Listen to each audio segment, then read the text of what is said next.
Okay, so little boys. So the idea of continuity, how do you show duration across time? So if you were to say morning, it's this, afternoon, night. But if you want to say all morning, what you do is you sign a sweeping gesture and give it a little bit of weight. The weight is going to actually show how tedious or how difficult it was or how that time felt. If it felt like it passed like that, then very quick. But if it's like, oh, I had to work all morning, I had to work all day, but I worked all day and it was nothing, right? So it's that sweeping motion. The sign actually moves like that. All afternoon, all evening, all night, all day. Makes sense. We've already seen where you can add in numbers to show 2 days, 3 days, 4 days, right? So now we're just going to manipulate the sign a little bit more to add a little bit more meaning. There are 3 different aspects of how we can sign these, and we call them temporal aspect. Something can happen once, something can happen repeatedly, or something can be continuous. So work tends to be 2 times, right? Oh, go to work. But if you're like, I was working continuously, or every day I work, pause, work, pause, work. Okay. So some signs are harder to show that temporal aspect. Go is one action. But if you go, I go regularly, it's hard to make that one continuous. Just going, you can be like all day running around.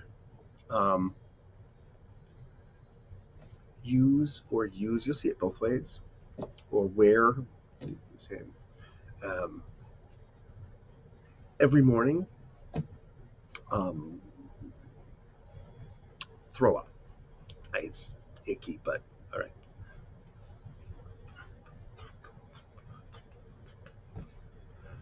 So every morning I throw up. I am pregnant. No. Could be last night, drank too much, threw up. Okay, once. Morning sickness, every morning I throw up, pum, pum, pum. Or something's wrong, sick, I'm throwing up constantly. Right? Fiction. So we've gotten into some temporal aspect. This chapter, it's kind of looking at how can we manipulate that within our accounts of what we did over the weekend. We also do it in terms of movement. Driving, I drove to here, I drove to here. I drive back and forth, back and forth, back and forth. Some of these paragraphs are really small. I've taken them from the textbook, and again, over time I will expand them out. So if your PowerPoint is slightly different than this one, it's probably because I've gone through and retyped them. One of the things that this is mentioning is the idea of continuity. That if you set something up, it's helpful to close it out. So once you set up something, that stays active until you change it or until you end it.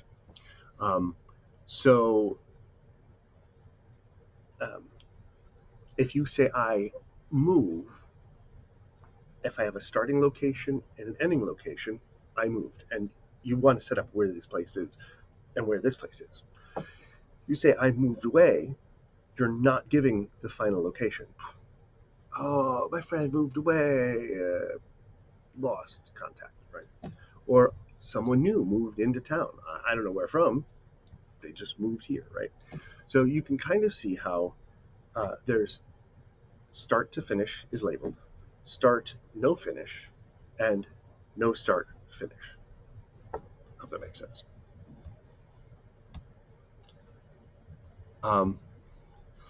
There are signs that can expand to show more than just a simple movement. like for something to spread, disease that spreads, right?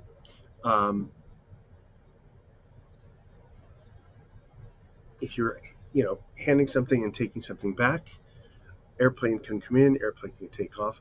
These directional verbs we can use to show someone's coming from this city here and then taking off to a different city. This is a layover.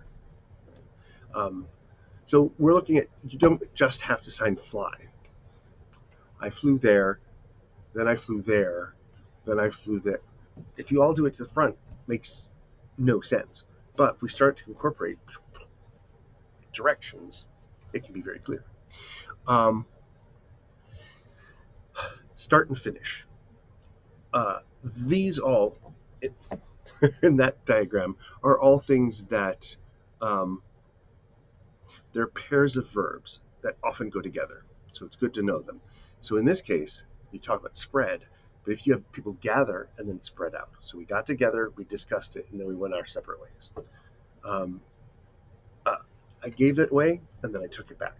Right? Or I took it, ate it, and then gave it back. Again, with the plane flying here, flying back. I went there, and then I came back. Because if you say, like, oh, last weekend I flew to Montreal, clearly you're back. When did you get back, right? So it feels like a piece of the story is missing if we don't add that. And then start. Now, I tend to do start this way. Some people do it this way. They're both the same. There's, I think, some regional preferences. Start or start and finish. Start, finish.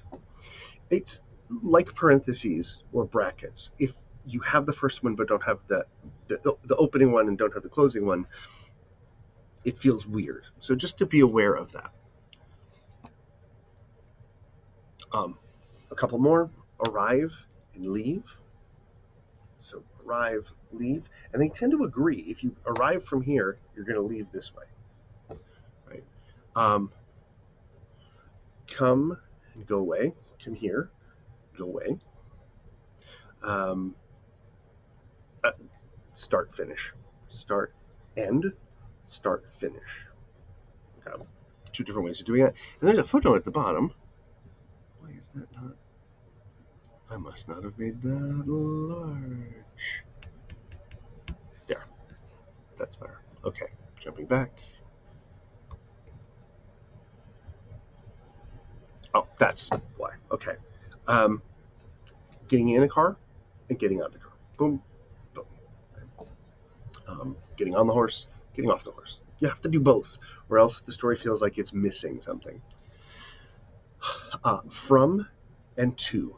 These are very English signs, and they're getting more and more dropped over the course of time, as many of the signed English words are getting dropped. From, going to, from. Okay. So again, it's another pair that shows movement. And really, that's it for 17.0102.